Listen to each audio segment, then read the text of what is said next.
un des aspects les plus importants de son idéologie, c'est l'idéologie du mérite. Et donc je suis parti en deuxième étape, après la sécurité, je suis parti sur l'idéologie du mérite.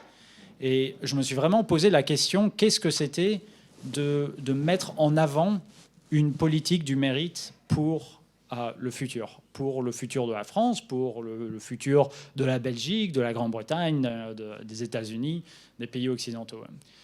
Et donc j'ai travaillé un peu là-dessus aussi. Il y a un philosophe américain que j'aime beaucoup, Michael Sandel, qui a écrit un livre sur le mérite il y a quelques années, que j'ai pas mal utilisé. Ça m'a permis de revisiter les thèses de Max Weber sur le mérite.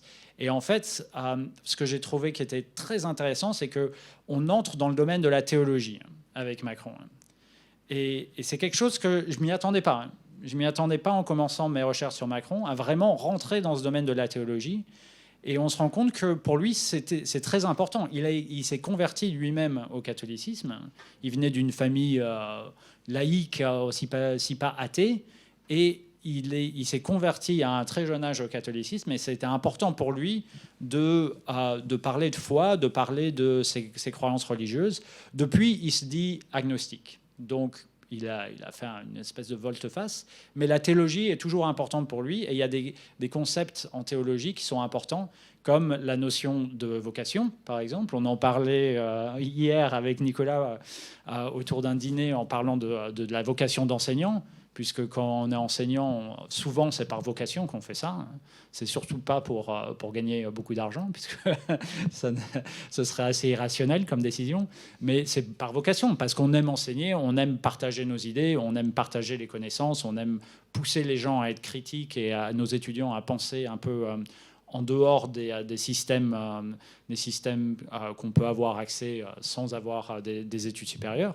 Et donc, je me suis vraiment posé cette question du mérite. Et en passant par Weber, je pense que on peut en parler après, mais je pense que j'ai trouvé quand même cet aspect très important de la théologie dans la philosophie de Macron.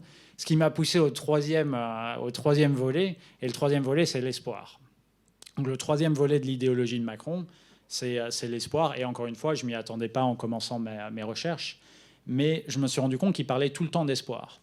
Et que même dans son livre Révolution, qui est sorti en 2016, qui était donc en fait un manifeste pour son programme politique, il n'y avait pas vraiment le mot espoir. Il apparaît 2-3 fois dans le livre, mais ce n'est pas vraiment de manière poussée. Mais l'espoir était partout.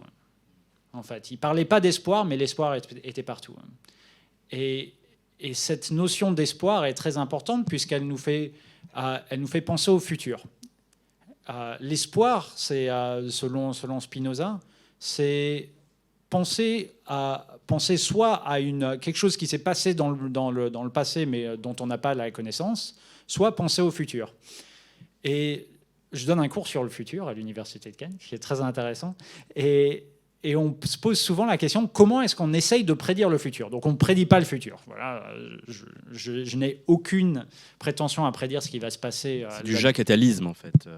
Du jacatalisme. Oui, prédire le futur, généralement, c'est la futurologie. D'ailleurs, parce qu'on est proche de Macron aussi, c'est la sphère. C'est les débuts, en fait. Hein. Tu en parles dans ton livre, d'ailleurs, avec son expérience. Oui, c'est vrai. Mais c'est vrai que le futur est incertain, mais l'espoir nous donne cette espèce d'affection par rapport à ce qui peut se passer dans le futur. Et Macron nous a donné, Français, nous a donné espoir. Il nous a dit il y a une manière de sortir la France de cette espèce de sclérose du hollandisme, sclérose des républicains, sclérose des partis politiques de droite et de gauche. Et c'était l'espoir d'un nouveau futur. Le « en même temps » de Macron, le ni de droite ni de gauche, ou et de droite et de gauche. Et cet espoir, c'était d'avoir quelque chose de neuf, quelque chose de nouveau dont on pouvait construire pour l'avenir. Alors, bon, ma thèse, pour finir mon introduction, ma thèse, c'est que, c'est le titre du livre aussi, hein, c'est que c'est la nouvelle droite, en fait. Avec Macron, on n'est pas du tout passé du en même temps à une espèce de transcendance de la droite et de la gauche, mais que ce qu'on a, en fait, c'est une nouvelle version de la droite française. Donc j'utilise un peu des théories historiques donc, par rapport d'où vient la droite française, en particulier au XIXe siècle. Et au XIXe siècle, on voit qu'il y a plusieurs versions de la droite française qui existent.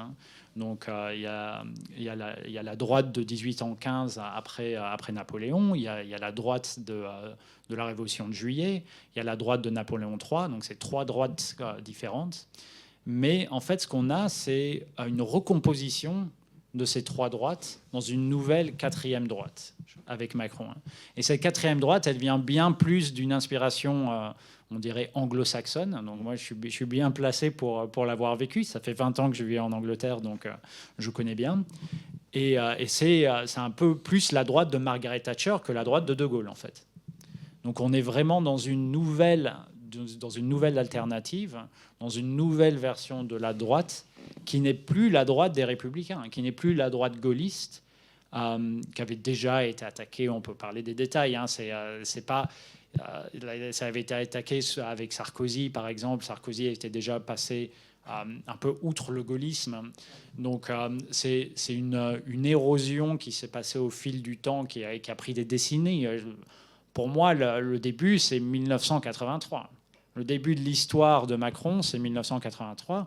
On peut en parler. C'est pas seulement l'année de ma naissance, c'est aussi l'année du tournant libéral de Mitterrand. Et donc, on voit que en fait, la gauche française prend un virage vers la droite et qu'elle ne revient pas. Elle ne revient pas de ce virage vers la droite et que petit à petit, son électorat change. Et quand son électorat change, le message change. Et on passe d'une gauche qui est en 81 beaucoup plus proche des idéaux communistes à une gauche en 2017 qui n'y ressemble plus. Voilà. Et donc la gauche a viré vers la droite et Macron a récupéré ce qui restait en fait de cette gauche et l'a transformée en nouvelle droite. Donc, pour l'introduction, je crois que ça suffira, mais on peut parler des détails. Alors je ne sais pas si le micro fonctionne, mais donc en somme, il y a différentes finalement de grilles de lecture, et ce qui est intéressant, c'est je trouve en tout cas très original dans ce livre, c'est cette grille de lecture quasi religieuse, effectivement, que tu as évoquée, avec est-ce que l'agnosticisme est l'en même temps de la foi, je ne sais pas, mais en tout cas cette idée qu'il y a une prédestination. Et alors l'espoir, moi j'ai tout de suite pensé, parce que Hope, tu l'as écrit le livre bien sûr en anglais, est-ce qu'on n'est pas dans l'espérance, parce que l'espérance religieuse, on sait que il y a une dimension peut-être plus mystique, et dans les conclusions de ton chapitre sur l'espoir, effectivement, il y a cette notion de prédestination qui revient.